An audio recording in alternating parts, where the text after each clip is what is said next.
We're working with a group of people who have been working on... So look at Kushner when Steve spills the beans. He says, we've been having a master plan for 2 years now. Jared's been working on this master plan. You're thinking 2 years. So before Gaza was completely destroyed, at the outset of October 7th virtually, they were already planning the complete evisceration and then reconstruction of the Gaza Strip to be a neoliberal hellscape. Master plans for the last 2 years. Look how So he there are looks. plans already. Yeah. We have plans already. We have a master plan already. And by the way, like, and shut up, Jared's shut up. been pushing this, and we're working together. We're working with a group You see that? Let's watch it one more time. Watch Kushner's reaction. of people who have been working on master plans for the last 2 years. So there are plans already. He's like, We have plans already. We have a look, he tries to reclaim. No, let him keep going. master plan already. And by the way, and up, Steve. Jared's been pushing this, and we're working together. We're working with a group of people who have... So that's pretty insightful. And what they're talking about. Yeah. Donald Trump's like asked the question. He's like, "Don't worry about it. Just don't worry Yesterday, about it." there was a vote at the Knesset in Israel on annexing the West Bank. Do you see it as a challenge to your peace efforts? Will you answer that, please? Because I cannot understand the words you're saying. Where are you from? Where are you from? You're from France. Beautiful accent, but we can't understand what you're saying. She said a vote at the Knesset. The West Bank is, don't worry about the West Bank. Israel's not going to do anything with the West Bank, okay? Don't worry about it. Is that your question? They're not going to do? What have they been doing? Not going to do anything with the West Bank. Don't worry about Doing it right now. it. Israel's doing Don't very well. worry They're not about going to do it. So condescending. He holds us all in contempt. We see it with our own eyes. And he's like, you know what? Don't worry about it. It's amazing that in just 7 or 8 days, the kinds of things and systems that have been set up. No one's under any illusions. We've already done the impossible once, and we intend to keep doing that. If we can, we have good partners that we're working on. But we feel confident and positive about the progress that's being made. We're clear-eyed about the challenges, too. But the President has made this a top priority, I think, as evidenced by the fact that both Steve Woodcock and Jared Kushner were here for much of the week. I know you spent time with them, and the Vice President just left. We crossed on the way. And then I'm here now today because this is a priority. It's a very important achievement, but there's more work to be done and bigger achievements that lie ahead. And so we're here to work on that, and we feel very positive and confident that we're going to get there despite substantial obstacles. We're going to get there. They're going to get there, folks. They're going to get there. Where Israeli forces are positioned, satellite imagery analysis by Al Jazeera's Sanad fact-checking agency shows the Israeli army maintaining about 40 active military positions in the part of Gaza outside of the Yellow Line, the boundary established under the first phase of the ceasefire. So all these little red dots are military installations, military positions by the IDF. Somebody told me that it was a political stunt, that it had no practical significance. It was purely symbolic. I mean, look, if it was a political stunt, it was a very stupid political stunt, and I personally take some insult to it. The West Bank is not going to be annexed by Israel. The policy of the Trump administration is that the West Bank will not be annexed by Israel. That will continue to be our policy. And if people want to take... And these are the same people that have been rubber stamping a genocide of the Gaza Strip. But trust them when they say that there won't be an annexation of the West Bank, even though there already is. That's the funny part. Not funny, but that's the reality. Symbolic votes, they can do that. But we certainly weren't happy about it. So you've got Bibi getting asked whether or not Israel is a U.S. protectorate. Pretty interesting comments here. Let's take a listen to that. Israel is becoming some kind of vassal state or protectorate of the United States, not only advising it what to do, but also commanding what to do. How do you both comment on that? Well, I want to put it very clearly.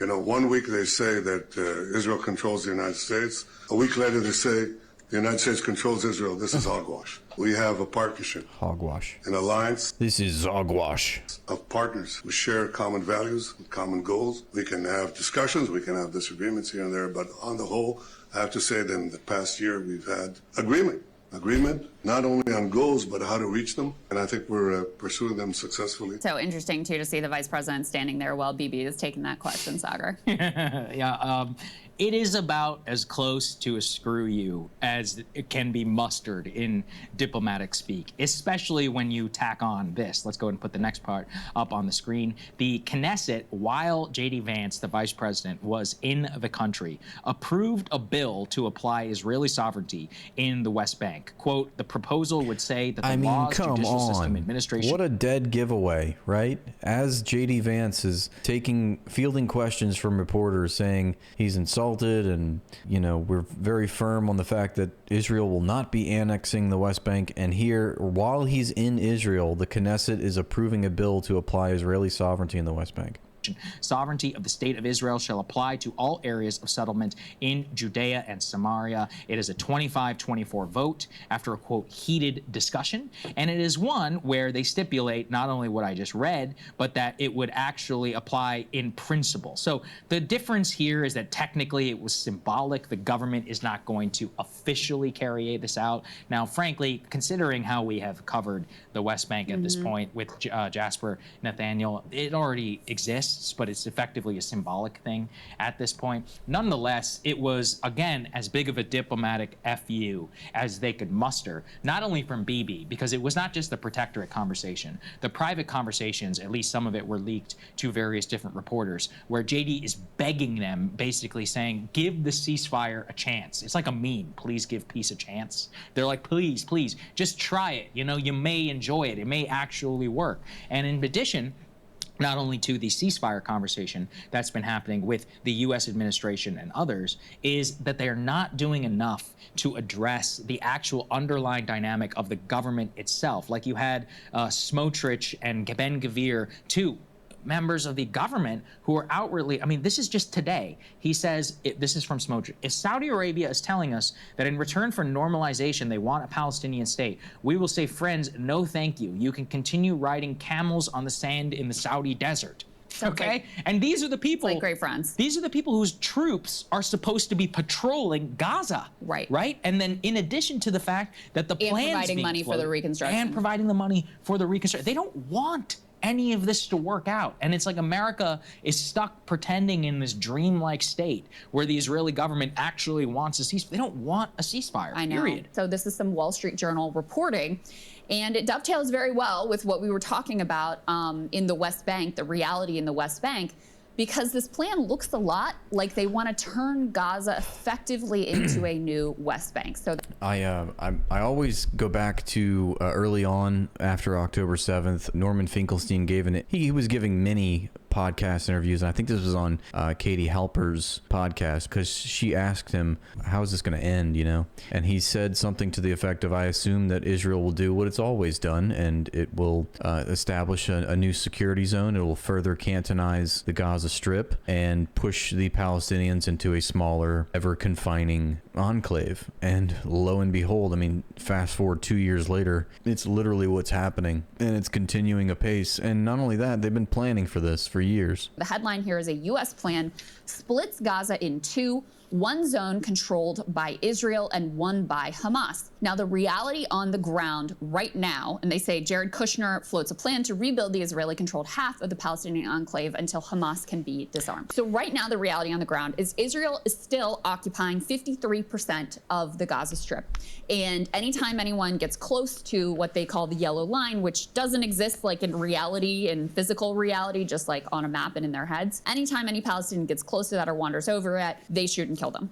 That is what we've seen in this quote-unquote ceasefire. So they want to use the part that they occupy as effectively a cudgel to begin the rebuilding process there and allow potentially some of their, you know, vetted, like, gang-affiliated people into that area, and then to use that to pressure Hamas as like, now you have to disarm because Palestinians want to come over and live in this reconstructed area, and we're not going to do any reconstruction in the area that the overwhelming number of Palestinians remain in and that you remain in control of. So that is the idea. טוב להסברה שהחטופים כל כך חתיכים. נכון. אנחנו מנסים להסביר לעולם שמדובר בשואה. It's not good for our Hasbara that the hostages came out so handsome. We're trying to explain to the world that this is the second Holocaust. A rare moment of honesty on Israeli TV by comedian Yoav Rabinovich, or as I like to call him, Yoav Benovich. No? That wasn't funny? Okay, well, I tried. Meshadagatu, aired on October 18th. שנייה. פתאום גלי ברמן יוצא משם, נראה כמו ג'ון אם, הלו? קצת Oh, God, that's so funny. טוב להסברה שהחטופים כל כך חתיכים. נכון? That is so hilarious. My God, Rabinovich. I forgot to laugh. Let's make joke. Why am I Russian? I thought I was Israeli. Oh, that's right. The anti-Zionist train is leaving the station. Libertarians are on the train. Democrats are on the train. Yeah. Independents are on the train. Dude, Israel has united the left and the right against against Israel and united them under a common banner, a common cause, to be against an apartheid genocidal ethno-state named Israel. It's really quite marvelous to see. Middle-aged people are on the train. Young people are on the train. Progressives are on the train. A large segment of conservatives are now on the train. Candace Owens' followers are on the train. Tucker Carlson's followers are on the train. Jimmy Dore's followers are on the train. Joe Rogan's followers are on the train. I'm on the train, but I'm also running a train on all of your moms. Yes, you knew that was coming. Dave Chappelle's followers are on the train.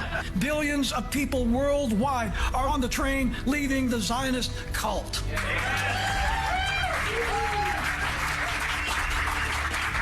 I'll leave you with this. Back in 1995, Christian Zionists Tim LaHaye and Jerry Jenkins wrote a book about the rapture called Left Behind. Well, now it's 2025. And the Israelis are left behind. I mean, you can't make this shit up. Isn't that their whole rapture prophecy, too? That they're here to usher in the rapture and that they are the chosen people and it's the Goyim that will be left behind. But they're really being left behind. And the trains are pulling out of the Schofield's phony Pulling out mentioned. Israel doctrine. As it turns out, it will be the Christian Zionists who are left behind. Yeah, we saw that coming from a mile away, Chuck. You think you're so clever, dude? I saw that move, and then I raised you, and I dog walked you, son. Okay, I preempted your preempt. Got him. Renderings, and it kind of got me thinking. He's likely going to go down as the greatest builder of this era, and you've been in on a lot of those meetings with him. Oh my God. Okay, Sheckelstein. Okay, spotted. Dead giveaway. Mr. Sideburns, mullet having, tiny hat wearing, neck bearded man. You Has, to your knowledge, has the subject of rebuilding the Holy Temple in Jerusalem come up? When's he gonna rebuild the Holy Temple? It's not. No, it has not. I don't. I'm sorry, Jake. Go ahead. That's a pretty unhinged clip, don't you think? Do you remember this? Because I think this is what's actually going to be happening.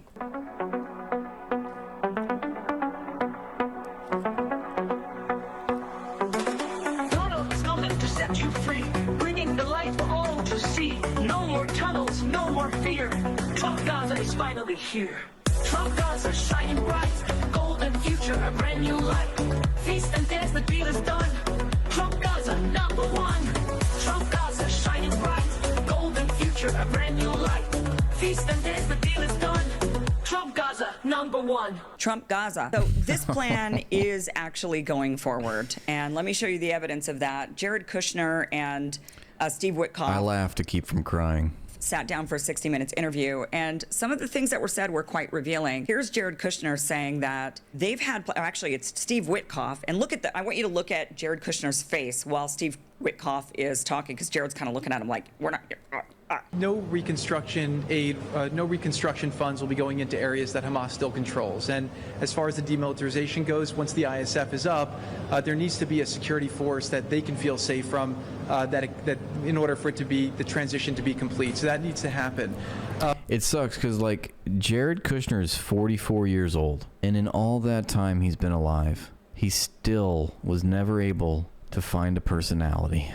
There are considerations being happening now in the area that the IDF controls, as long as that could be secured, to start the construction as a new Gaza in order to give the Palestinians living in Gaza a place to go, a place to get jobs, a place to live. So that's one of the many things being considered.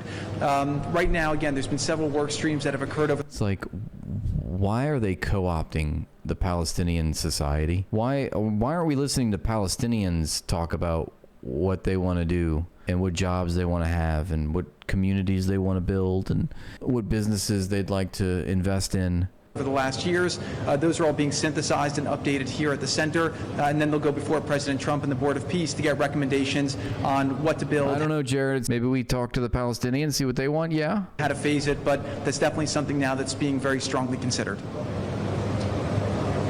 Despicable. Absolutely despicable. J.D. Vance also let it slip by saying Jared is the investor. The ceasefire deal took months to negotiate. What do you think the likelihood is that it will last long term? If you had to put a number on it, a percentage. Well, Jared's the investor here. I'm not going to give you a percentage, but look, what we've seen the past week gives me great optimism the ceasefire is going to hold.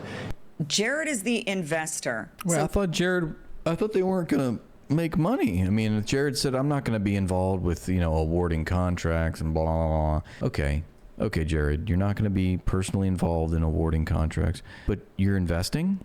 How much money? We were talking about how much money you stand to gain. Investors make money. That's why they invest. So you're investing in the Gaza Strip now? There, him and Steve are talking about a $50 billion rebuild. They're not going to have any problem fundraising money because they plan on making money on this. Mm-hmm. Jared is the investor. Jared is Trump's son-in-law. Jared has also talked. And in all of this, the Palestinian people, where? I can't see them. Thanks for watching, and please like and subscribe to the page to help it grow. And if you'd like to support my work, join my Patreon for exclusive content.